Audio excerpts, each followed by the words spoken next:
I don't remember how old I was the first time I went to Washington, D.C., and my father took me to the Air and Space Museum. I remember walking in and staring up at the ceiling and seeing the Bell X-1, the bright orange plane which first broke the sound barrier. It's what I'd seen in the movie The Right Stuff. But there it was, right over my head, not streaking across the sky, but hanging in stillness by wires, no longer animated, no longer moving, and I stood in awe, just staring.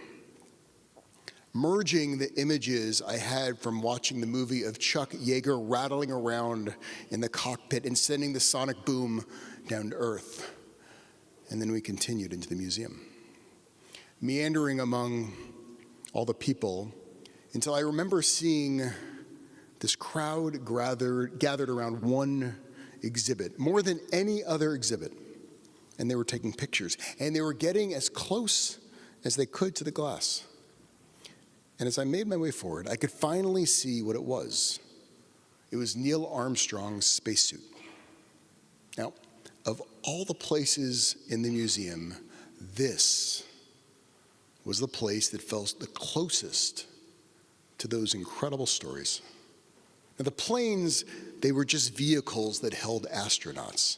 But this was the suit that created the environment for Armstrong as he descended that ladder onto the moon and he took that one giant step. Now, a suit that mimicked the Earth's atmospheres with the right pressure, the right temperature, the right oxygen, the perfect environment for his body to exist outside of the Earth. His body, our body, the suit that makes us, us, is designed for a certain environment, the Earth. And if you leave the Earth, you need another suit to adapt to the environment that you're in. And at some point, staring at that Armstrong suit, with everyone surrounding it, taking pictures of it, and with it, you begin to wonder, why? There's nothing in the suit. It's just the material which held Armstrong, but our memory of that walk on the moon is tied to this suit. A suit not animated, a suit which was not Armstrong, just a place to hold Armstrong's body.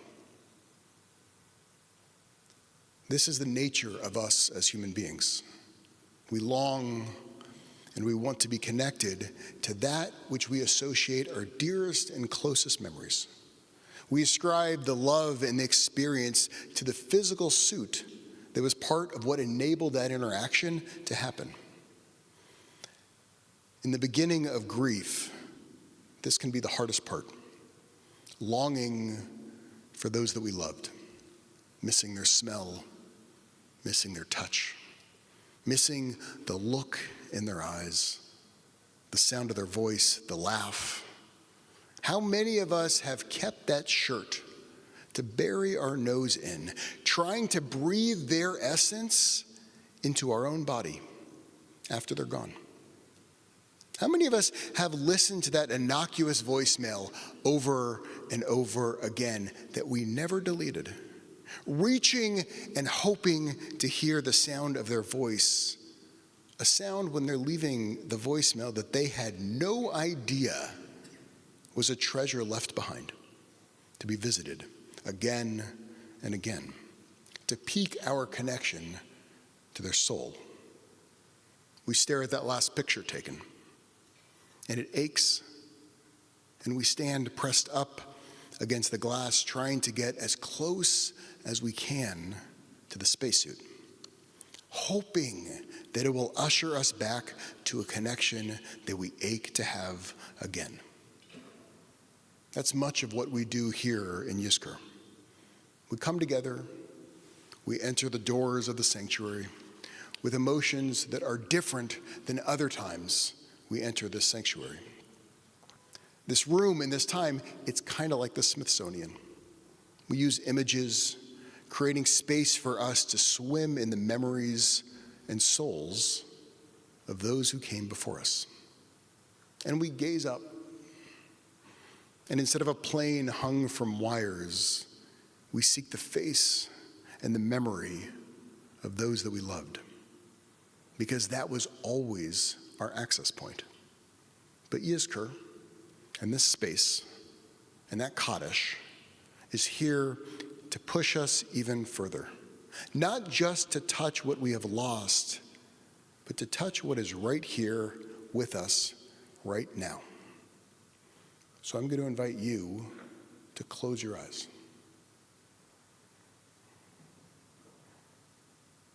Relax into your seat. This is a safe and a loving space where we sit with each other and we don't just talk about memory, but we actually remember. Take a deep breath in and feel your feet and where they are.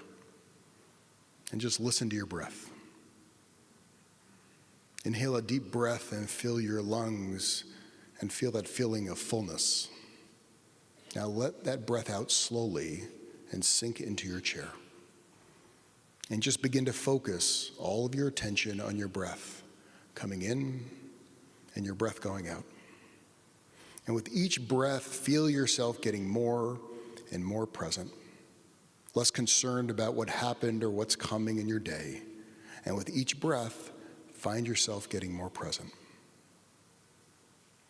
Take in a deep breath and feel the holiness of this day, the holiness of this moment.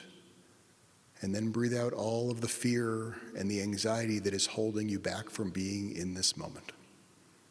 And now take a few moments and just be with your breath.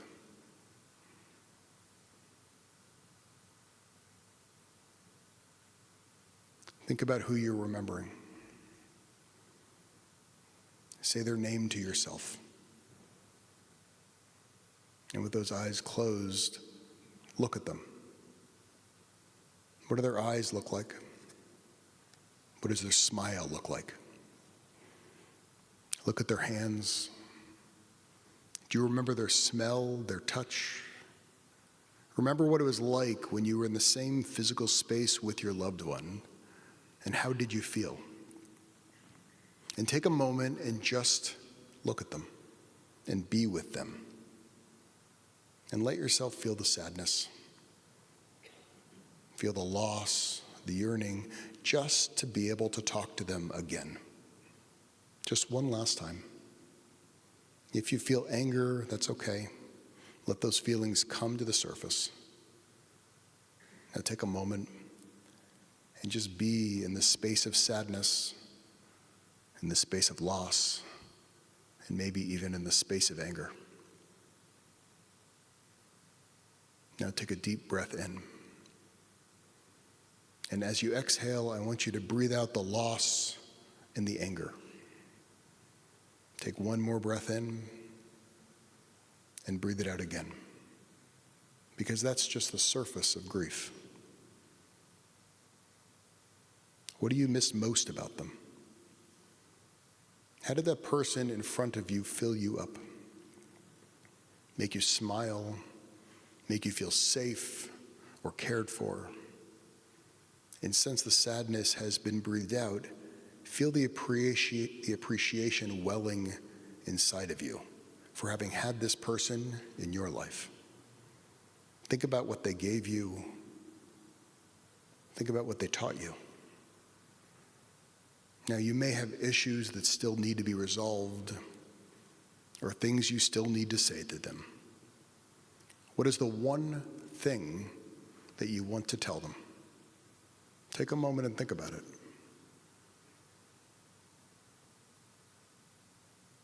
And now tell it to them.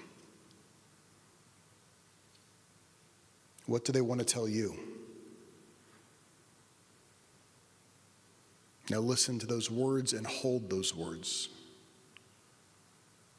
Take a few moments with your loved one and be with them, allowing all of these emotions to wash over you.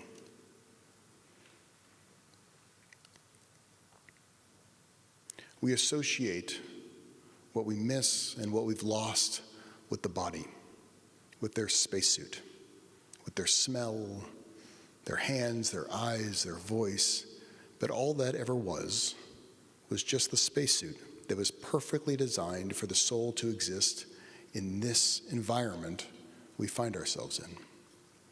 When a person dies, their body dies, but their soul does not. That's what we carry. That is what is with us.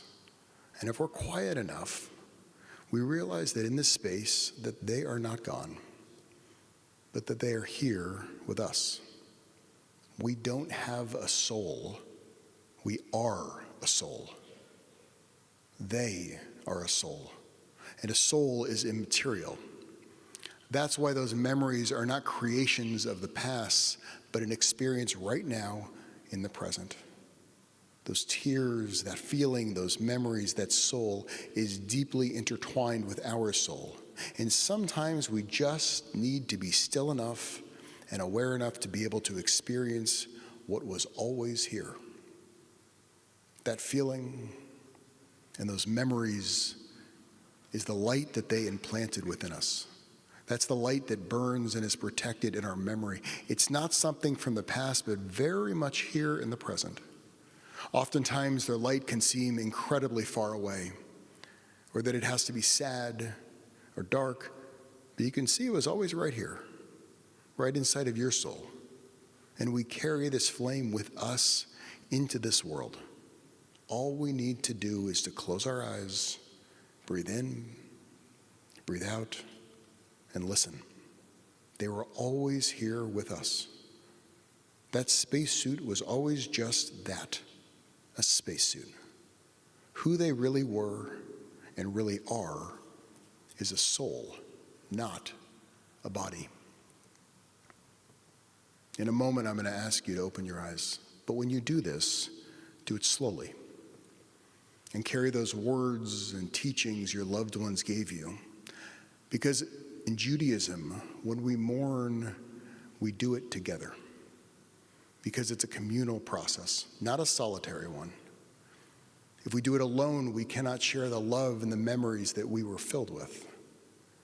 Our job as we come out of Yizkor is to share with others the love that we were given, the lessons that we learned, to share the strokes of paint that they drew upon our soul with their soul, and to share that.